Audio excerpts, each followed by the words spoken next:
సిద్దిపేట జిల్లా కేంద్రంలో BRS party ఆధ్వర్యంలో తెలంగాణ తొలి ముఖ్యమంత్రి బీఆర్ఎస్ పార్టీ వ్యవస్థాపక అధ్యక్షులు కేసీఆర్ పుట్టినరోజు వేడుకలు ఘనంగా నిర్వహించారు. మాజీ ముఖ్యమంత్రి కేసీఆర్ శ్రీ వెంకటేశ్వర స్వామి ఆశీస్సులతో నిండు నూరేళ్లు జీవించాలని ఆ దేవుణ్ణి కోరుకున్నట్లు మహారాష్ట్ర బీఆర్ఎస్ పార్టీ ఇన్ఛార్జ్ వంశీధర్రావు తెలిపారు.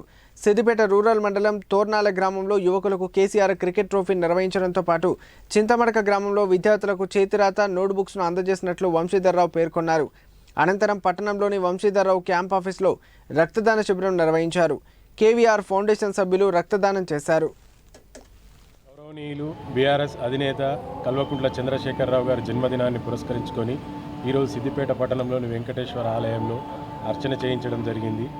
మిత్రులందరూ, కేసీఆర్ గారి అభిమానులు, బీఆర్ఎస్ పార్టీ నాయకులందరూ కూడా కేసీఆర్ గారికి జన్మదిన శుభాకాంక్షలు తెలియజేస్తూ పెద్ద ఎత్తున ఇక్కడికి రావడం జరిగింది.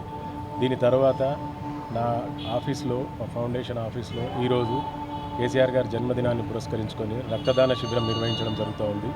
దాని తర్వాత మా స్వగ్రామమైనటువంటి చింతమడక హై స్కూల్ స్కూల్లో 6వ తరగతి నుండి 10వ తరగతి విద్యార్థులకు ఈరోజు మన సిద్దిపేట పట్టణానికి చెందినటువంటి ప్రముఖ ఎజాజ్ అహ్మద్ గారి చేత చేతిరాత పుస్తకాల పంపిణీ మరియు శిక్షణ కార్యక్రమం కూడా నిర్వహించడం జరుగుతూ ఉంది చింతమడకలో.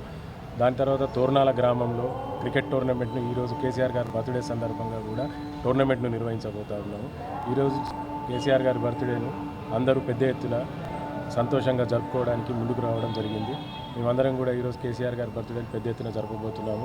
భగవంతుడు కేసీఆర్ గారికి అష్టైశ్వర్యాలు, ఆరోగ్యాలు ప్రసాదించాలని, వారికి శక్తి సామర్థ్యాలు సమకూర్చాలని, వారు ఇంకా ఈ తెలంగాణ రాష్ట్రానికి సేవ చేయడానికి ముందుండాలని ఆయనకు ఆ భగవంతుడు ఆశీర్వదించాలని కోరుకుంటున్నాను. Thank you.